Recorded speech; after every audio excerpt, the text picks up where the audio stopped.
Pagamos e não recebemos, por que armas prometidas não estão chegando à Ucrânia? O Ocidente não conseguiu entregar parte das armas prometidas à Ucrânia, enquanto outra parte não estava apta para ser usada no conflito, informou o The New York Times. A publicação observa que, entre fevereiro de 2022 e o final do ano passado, Kiev entregou mais de 800 milhões de dólares a fornecedores de armas para pagar por contratos que acabaram sendo impossíveis de cumprir total ou parcialmente. O jornal cita documentos ucranianos, fontes e o vice-ministro da Defesa da Ucrânia. Duas fontes envolvidas nas compras de armas por Kiev afirmam que algumas das armas desaparecidas acabaram sendo entregues, e parte do dinheiro foi devolvido. Entretanto, contratos no valor de centenas de milhões de dólares continuavam pendentes nesta primavera, no hemisfério norte. Tivemos casos em que pagamos o dinheiro e não recebemos, disse o vice-ministro Vladimir Gavrilov. Além disso, as armas fornecidas como parte da assistência ocidental muitas vezes se mostraram inadequadas para uso pelas tropas ucranianas, exigindo sérios reparos ou sendo adequadas apenas para serem desmontadas para peças de reposição, acrescenta o jornal. Os especialistas apontam que, em qualquer período temporal, cerca de 30% das armas de Kiev estão em reparo. No entanto, a Ucrânia às vezes se abstém de criticar os fornecedores ocidentais para não colocar em situação embaraçosa os aliados que a estão ajudando. Contudo, uma autoridade ucraniana disse ao jornal que Kiev está cansada de ouvir que tem armas suficientes e, ao mesmo tempo, receber armas quebradas ou sofrer o incumprimento de contratos. Documentos ucranianos indicam, por exemplo, que Kiev pagou 19,8 milhões de dólares ao fornecedor norte-americano Ultra Defense Corporation para consertar obuseiros.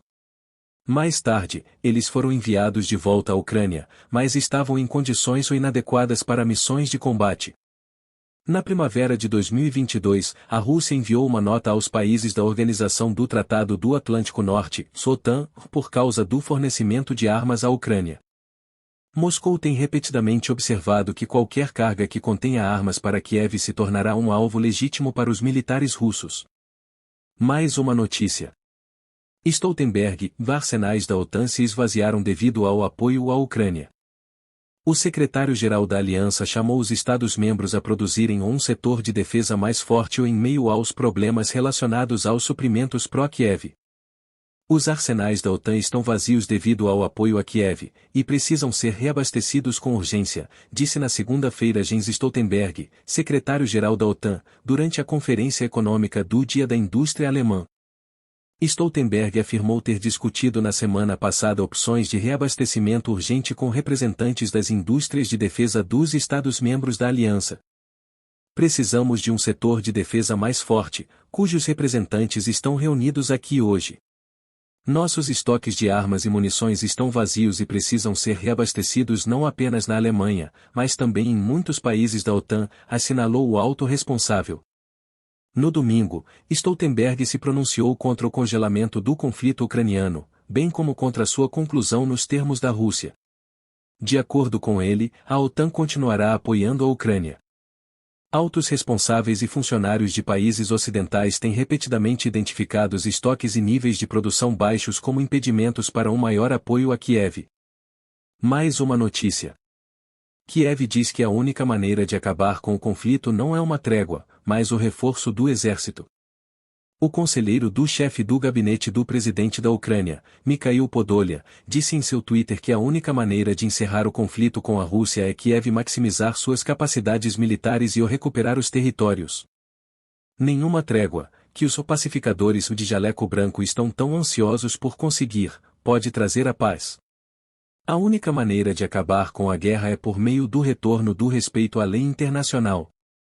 Isso inclui, de maximizar as capacidades militares da Ucrânia e o isolamento econômico e político da Rússia, tuitou Podolyak. O resultado desses passos, segundo ele, deve ser o retorno dos territórios.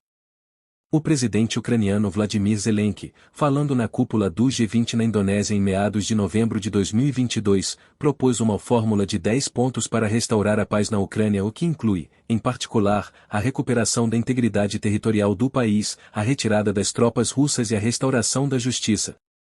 Moscou tem indicado repetidamente que está pronta para as negociações, mas Kiev legislou uma proibição das mesmas. Mais uma notícia. Lula diz que o ponto e não pode ameaçar Mercosul para assinar acordo comercial.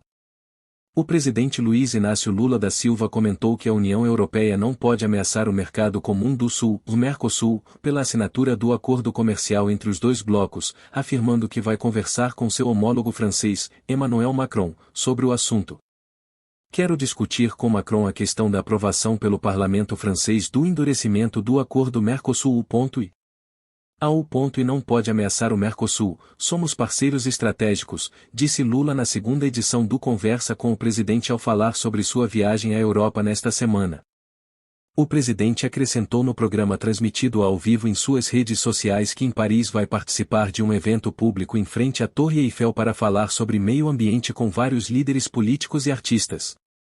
Em meados de junho, o parlamento francês aprovou uma resolução contra a ratificação do Acordo de Livre Comércio entre a EU e o Mercosul devido a disputas ambientais. A EU e o Mercosul assinaram o acordo em 2019 após 20 anos de negociações, mas alguns países se recusaram a ratificá-lo até que o governo do então presidente de extrema-direita Jair Bolsonaro se comprometesse a adotar uma série de medidas ambientais, especialmente a controle do desmatamento.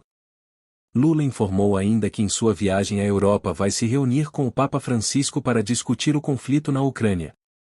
Tomei a liberdade de ligar para o Papa e pedi para visitá-lo. Quero conversar sobre a guerra e sobre a desigualdade no mundo. Eu já tinha feito uma visita ao Papa antes da pandemia e falamos sobre o combate à fome. É preciso uma consciência mundial para nos indignarmos contra a fome no mundo. O problema não é falta de produção de alimentos, escreveu Lula em sua conta no Twitter. Na entrevista, o presidente lembrou que já se encontrou 2 vezes com o pontífice e acrescentou que Francisco é inequivocamente o papa mais comprometido com as pessoas humildes do mundo.